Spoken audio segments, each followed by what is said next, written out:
etiwa Westminster no mo wepoye mantem no emu kanano hemfo yo mo Akyem Akwabouso we ye akuafo ko ye wonpotem hodom de adesrede eto aso ye hwe apomde hu nsem so enim se wosre chips compound ya to apeti wonpotem ho wo mu ni bi tse kobasa yade bi bo wo bi a ya na eden jiso de nitwa kwansini pi ansa no nya yare sabia tie be yan company fo me ye wadom mesi bi ma wo mo sabe yo mapomde hu nsem ebekoyi wo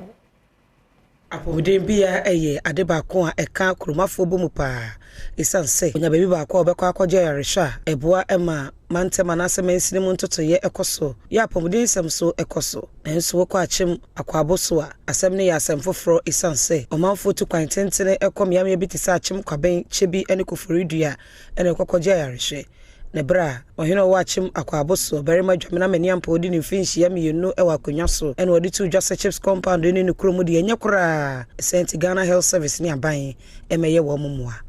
clinic in Sensem na mekan na no kre ohwe Atiwa West district we are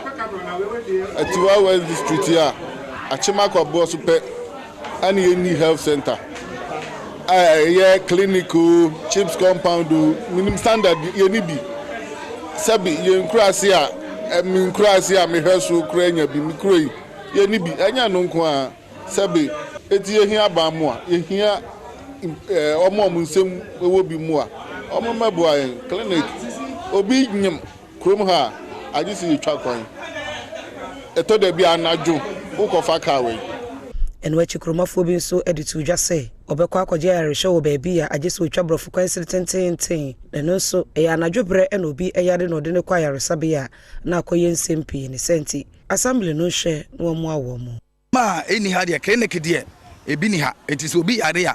ye ekuta Kasee no kra de ye bre pa obi ho wada anajo sakronfo won se hin no ma frew bra na befa oyarefo ko clinic na se wutu ka ekofa ekokro foforo so etie pamcho clinic and the ehyan wa ha pa because eno na ma kro